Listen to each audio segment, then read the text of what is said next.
welcome to a half hour of MINDWEBS. Short stories from the worlds of speculative fiction.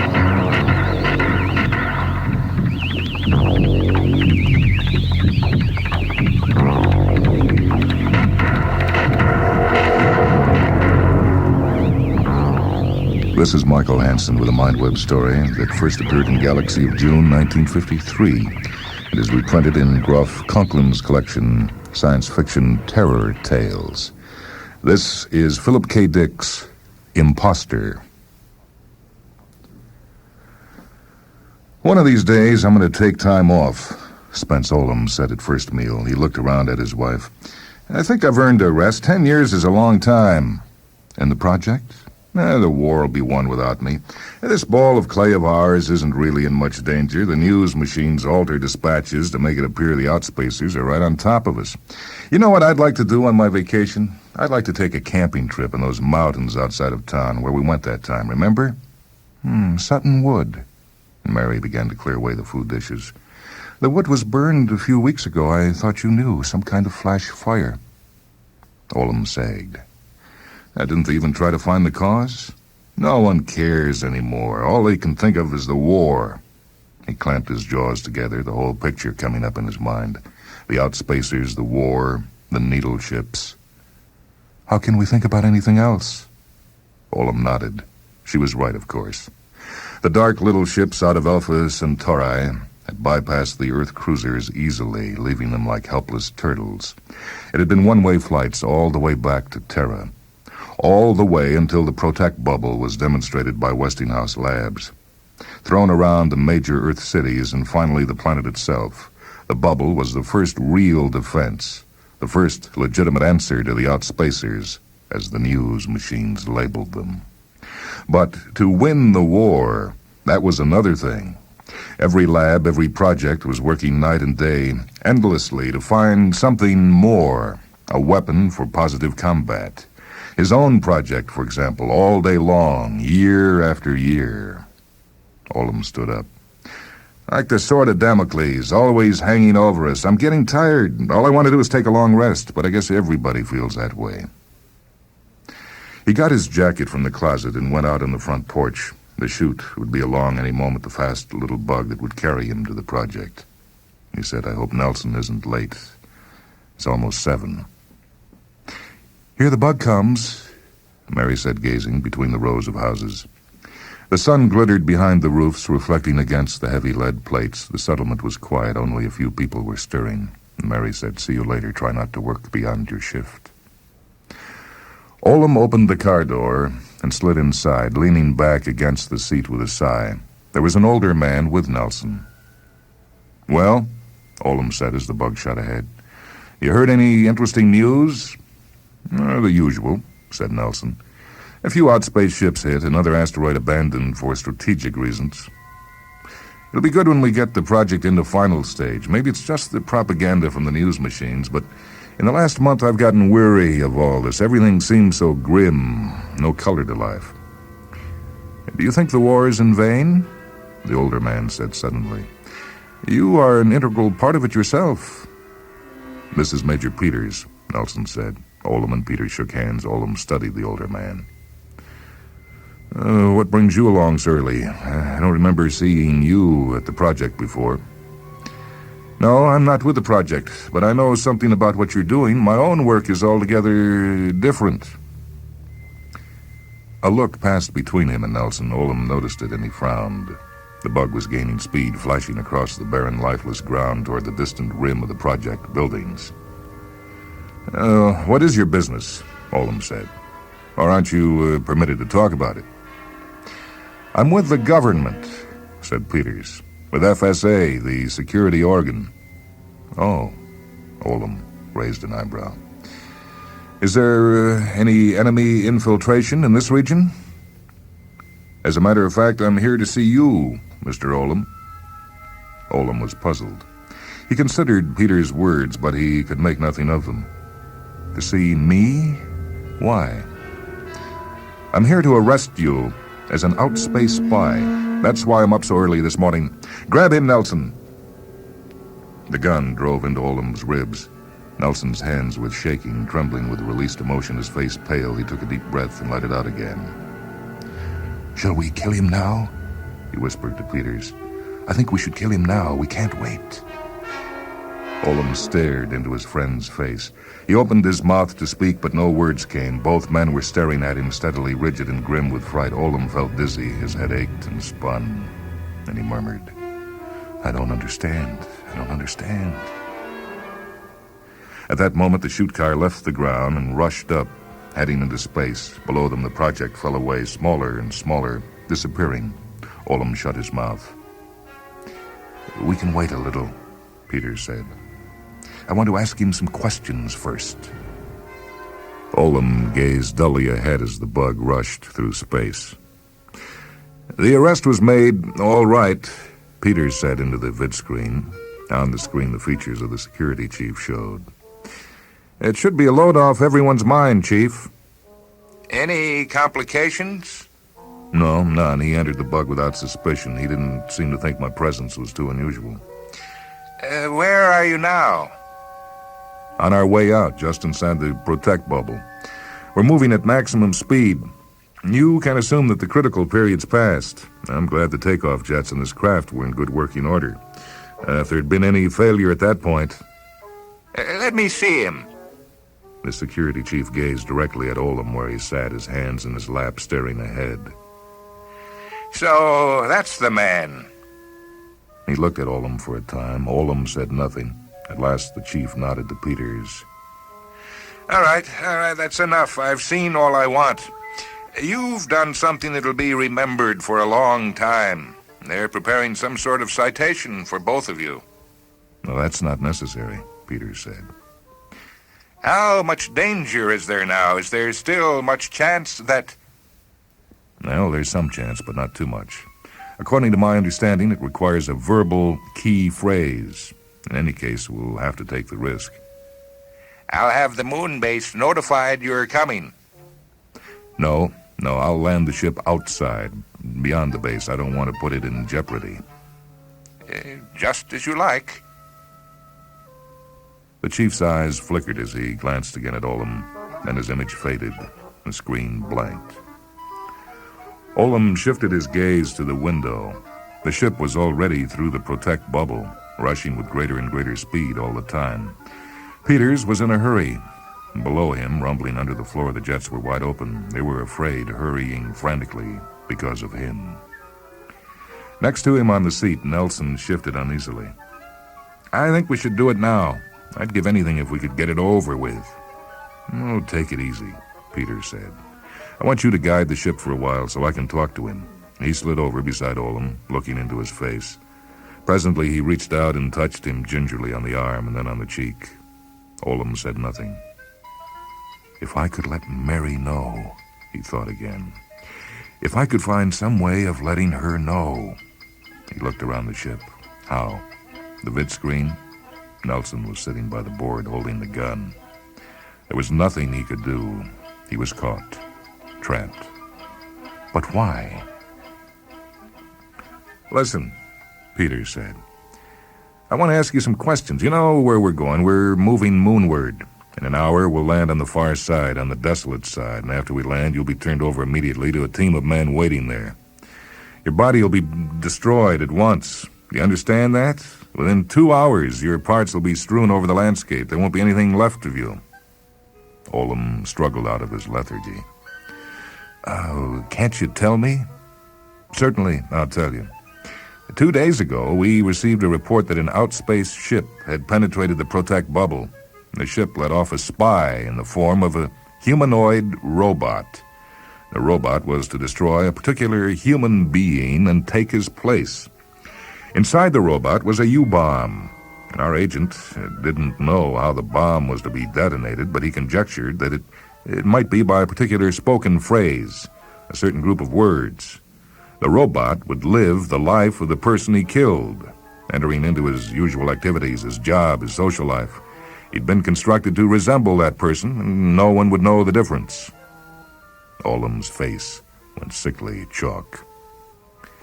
The person whom the robot was to impersonate was Spence Olam, a high-ranking official at one of the research projects. Because this particular project was approaching crucial stage, the presence of an animate bomb moving toward the center of the project, Olam stared down at his hands. But I'm Olam. Once the robot had located and killed Olam, it was a simple matter to take over his life. The robot was probably released from the ship 8 days ago. The substitution was probably accomplished over the last weekend when Olam went for a short walk in the hills. But I'm Olam. And he turned to Nelson, sitting at the controls. Don't you recognize me? You've known me for 20 years. Don't you remember how we went to college together? You and I were at the university. We had the same room. Listen, remember our second year? Remember that girl? What was her name? The one with the dark hair, the one we met over at Ted's place? Nelson waved his gun frantically and said, Stop. Look, I don't want to hear any more. You killed him. You machine? Olam looked at Nelson. No, you're wrong. I don't know what happened, but the robot never reached me. Something must have gone wrong. Maybe the ship crashed. He turned to Peters. I'm Olam. I know it. No transfer was made. I'm the same as I've always been. And he touched himself, running his hands over his body. There must be some way to prove it. Look, take me back to Earth. An X-ray examination, a neurological study, anything like that will show you. Or maybe we can find the crashed ship. Neither Peters nor Nelson spoke.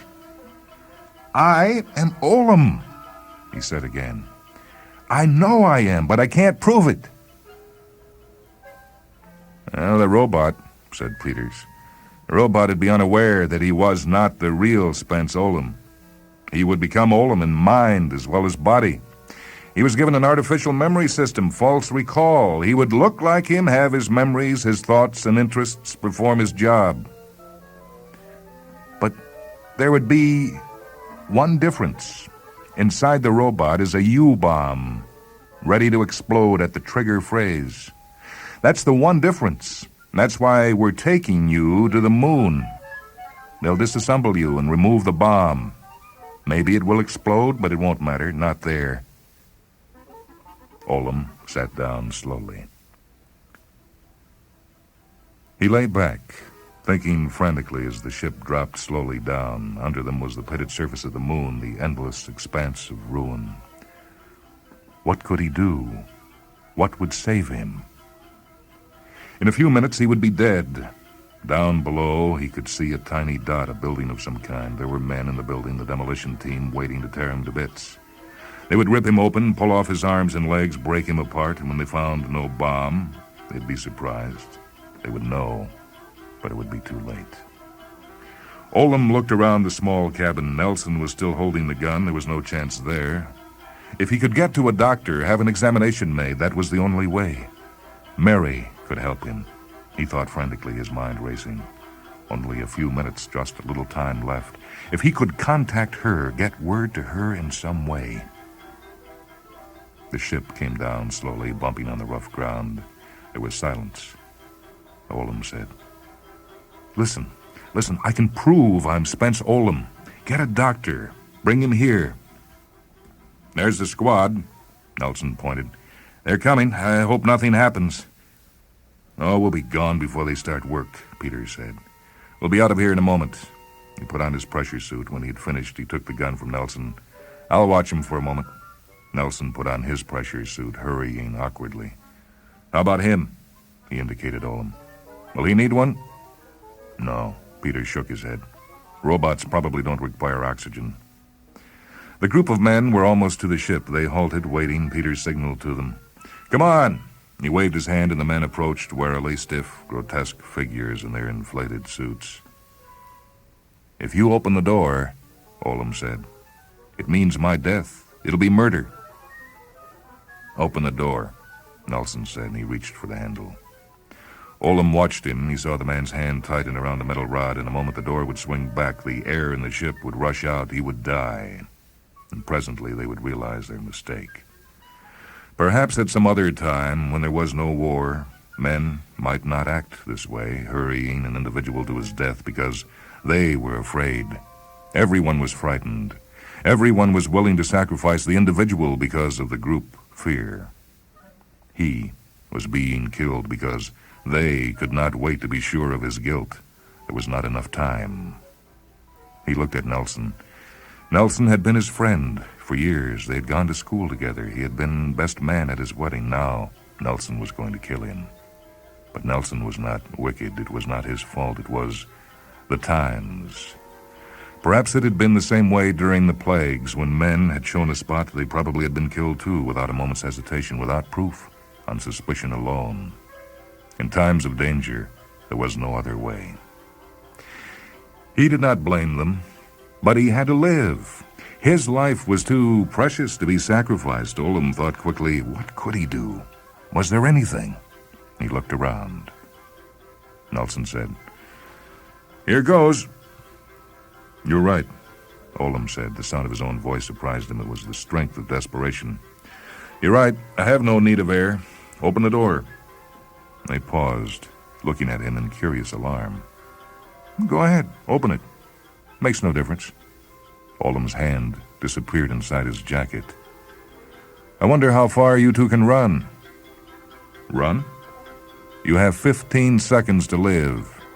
Inside his jacket, Olam's fingers twisted, his arm suddenly rigid. He relaxed, smiling a little. "You were wrong about the trigger phrase. In that respect, you were mistaken.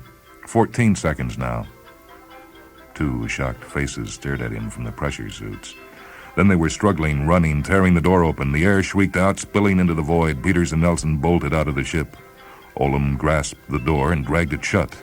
The automatic pressure system chugged furiously, restoring the air, and Olam let his breath out with a shudder. One more second. Beyond the window, the two men had joined the group. The group scattered, running in all directions. One by one, they threw themselves down, prone on the ground. Olam seated himself at the control board. He moved the dials into place. As the ship rose up into the air, the men below scrambled to their feet and stared up, their mouths open. Olam headed the ship back the way it had come. It was night. All around the ship, crickets chirped, disturbing the chill darkness. Olam bent over the vid screen. Gradually, the image formed. The call had gone through without trouble, and he breathed a sigh of relief. "Mary," he said. The woman stared at him. She gasped. "Spence, where are you? What's happened?" "I can't tell you. Listen, I have to talk fast. They may break this call off any minute. Go to the project grounds and get Dr. Chamberlain. If he isn't there, get any doctor. Bring him to the house and have him stay there. Have him bring equipment, x-rays, fluoroscope, everything. Have him get it set up in an hour. And don't tell anyone. Get Chamberlain there on any pretext." He broke the connection and looked at his watch. A moment later, he left the ship, stepping down into the darkness. He had half a mile to go. He began to walk. One light showed in the window, the study light. He watched it kneeling against the fence. There was no sound, no movement of any kind. He held his watch up and read it by starlight. Almost an hour had passed. Along the street, a shoot bug came. It went on. Olam looked toward the house. The doctor should have already come. He should be inside waiting with Mary. A thought struck him. Had she been able to leave the house? Perhaps they had intercepted her. Maybe he was moving into a trap. But what else could he do? He stood up and moved toward the house. He came up on the porch. At the door, he paused, listening. Still no sound. The house was absolutely still. Too still. Olam stood on the porch unmoving.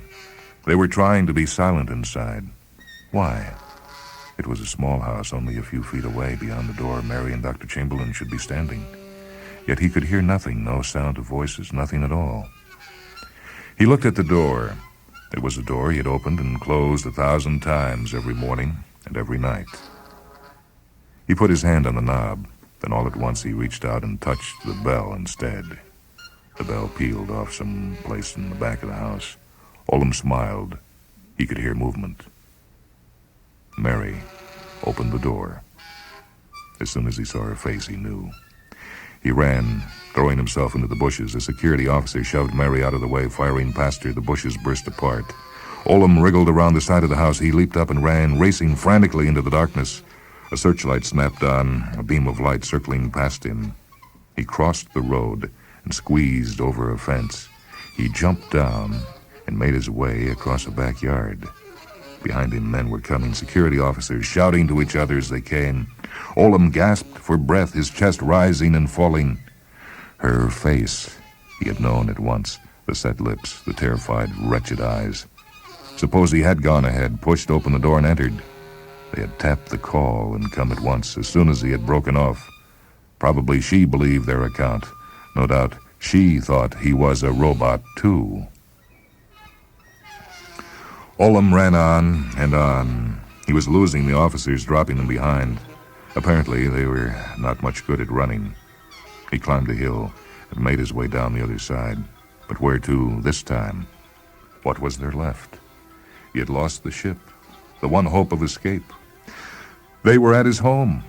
His wife was with them, believing no doubt that the real Olam had been killed. He clenched his fists. Someplace there was a wrecked outspace needle ship, and in it the remains of the robot. Somewhere nearby, the ship had crashed and broken up, and the robot lay inside, destroyed. A faint hope stirred him. What if he could find the remains? If he could show them the wreckage, the remains of the ship, the robot? But where? Where would he find it?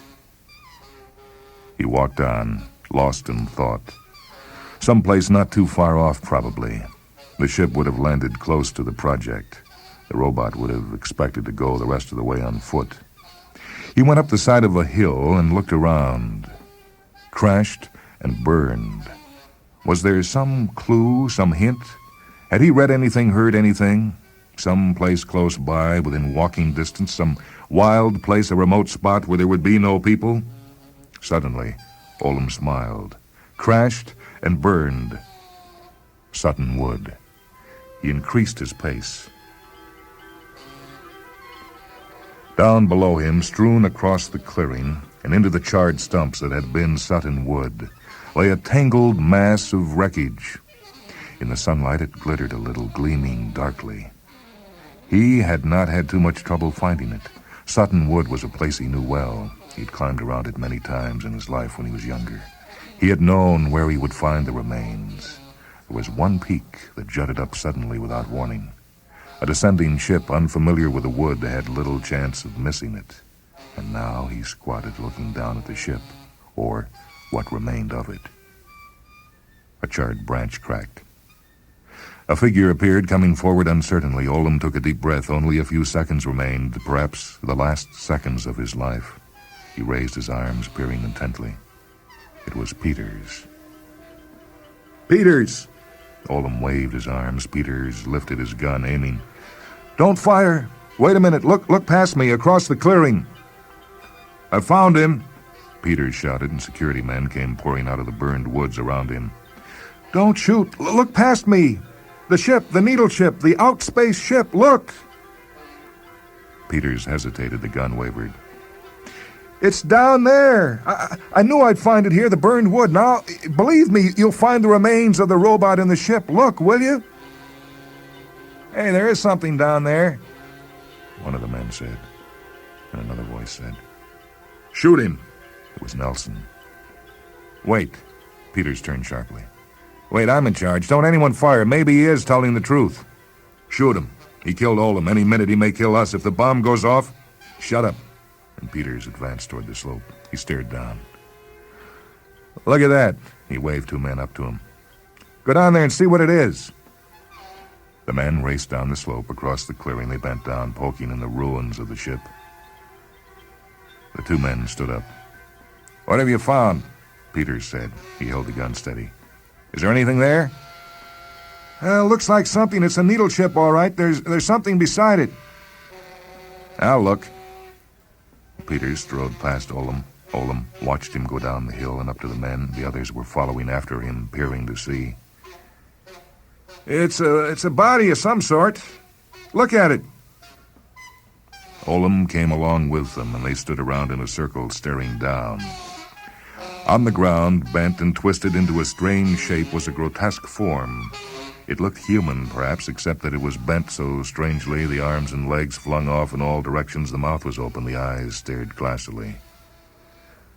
"Like a machine that's run down," said Peters. Oldham smiled feebly. Well? Peters looked at him. I can't believe it. You were telling the truth all the time. The robot never reached me, Oldham said. It was destroyed when the ship crashed. You were all too busy with the war to wonder why an out-of-the-way woods would suddenly catch fire and burn. Now you know. He stood watching the men. They were dragging the grotesque remains from the ship. The body was stiff, the arms and legs rigid. You'll find the bomb now, Oldham said. The men laid the body on the ground. Peters bent down. I think I can see the corner of it. He reached out, touching the body. The chest of the corpse had been laid open. Within the gaping tear, something glinted, something metal. The men stared at the metal without speaking.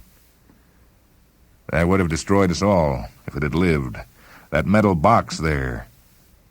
There was silence. Then Peters said to Oldham, I think we owe you something.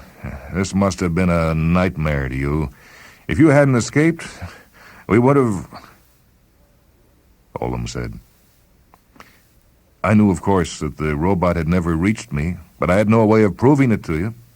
Sometimes it isn't possible to prove a thing right away. That was the whole trouble. There wasn't any way I could demonstrate that I was myself. How about a vacation? I think we might work out a month's vacation for you. You could take it easy, relax. I think right now I want to go home. All right, then, whatever you say. Nelson had squatted down on the ground beside the corpse. He reached out toward the glint of metal visible within the chest. Don't touch it, Oldham said. It might still go off. We better let the demolition squad take care of it later on. Nelson said nothing. Suddenly, he grabbed hold of the metal. Reaching his hand inside the chest, he pulled. What are you doing? Oldham cried. Nelson stood up. He was holding onto the metal object. His face was blank with terror. It was a metal knife, an outspace needle knife covered with blood. This killed him, Nelson whispered. My friend was killed with this. He looked at Oldham. You killed him with this and left him beside the ship. Oldham was trembling. His teeth chattered. He looked from the knife to the body. He said, This can't be Oldham. His mind spun. Everything was whirling. Was I wrong? He gaped. But if that is Oldham, then I must be... He did not complete the sentence, only the first phrase. The blast was visible all the way to